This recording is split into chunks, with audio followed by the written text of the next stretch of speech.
আসসালামু আলাইকুম রহমতুল্লাহ। এজাফত যদি আমরা না পারি তাহলে আরবি কিতাব বোঝা, কোরআন বোঝা, হাদিস বোঝা আদৌ সম্ভব নয়। এজন্য আমাদের প্রত্যেকের জন্য জরুরি হচ্ছে, যারা এই ভিডিওটা দেখবো, আজকের আলোচনাটা খুব ভালোভাবে মনোযোগ দিয়ে শোনা। তাহলে এজাফত কি?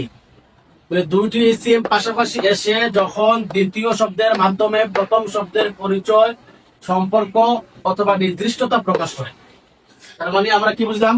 যে দুটি শব্দ পাশাপাশি আসবে, আইসিয়ার দ্বিতীয় যে শব্দটা, এই শব্দটা প্রথম শব্দের তিনটা জিনিসের যে কোনো একটা জিনিস প্রকাশ করবে। হয় দ্বিতীয় শব্দটা আইসা প্রথম শব্দের পরিচয়, পরিচয় প্রকাশ করবে, অথবা তার সম্পর্ক কি সেটা প্রকাশ করবে, অথবা প্রথম শব্দটাকে, প্রথম ইসিমটাকে দ্বিতীয় ইসিমটা এসে কি করবে? নির্দিষ্ট করবে।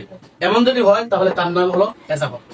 আসে আমরা এখন উদাহরণ, সম্পর্ক প্রকাশ করার উদাহরণ। সম্পর্ক প্রকাশ করার উদাহরণ যেমন রাসূলুল্লাহ, রাসূলুল্লাহ মানে আল্লাহর রাসূল। তাহলে দ্বিতীয় শব্দ হচ্ছে আল্লাহ আর প্রথম শব্দ হচ্ছে রাসূল। তাহলে এখানে দ্বিতীয় শব্দ আছে আল্লাহ। আল্লাহটা আইসা যে রাসূলের একটা পরিচয় দিচ্ছে, কি দিচ্ছে? রাসূলের সম্পর্ক বোঝাচ্ছে। রাসূলের সম্পর্কটা কি? বলে আল্লাহর সাথে। রাসূল হচ্ছে কার? বলে আল্লাহর প্রেরিত রাসূল। তার মানে রাসূলের আল্লাহর সাথে সম্পর্কটা বোঝাচ্ছে। দ্বিতীয় ইসিম আইসা, প্রথম ইসিম রাসূলের। আসেন দুই নম্বর, আমরা বলছিলাম যে তিনটা, দুই নম্বর কি আছিল? পরিচয়। পরিচয় বোঝানোর উদাহরণ যেমন বাইতুল্লাহ। বাইতুল্লাহ মানে আল্লাহর ঘর। প্রথম শব্দ হচ্ছে বাইতু। বাইতুন যখন বললাম, এটা তো যে কোনো বাইত হতে পারে, যে কোনো ঘর হতে পারে। কিন্তু আল্লাহ যখন আসলো, আইসা পরিচয় বোঝালো যে না, এই ঘর কার ঘর? এটা আল্লাহর ঘর। তাহলে এই যে বাইতু শব্দ আছে, এই বাইতু শব্দ একটা ইসিম, তারপরে আরেকটা আল্লাহ ইসিম এসে আইসা প্রথম ইসিম অর্থাৎ বাইতের পরিচয় বোঝাচ্ছে যে বাইতুল্লাহ আল্লাহর ঘর। তাহলে এখানে এটা যে আল্লাহর ঘর, বিশেষ ঘর, সেটা বোঝাচ্ছে।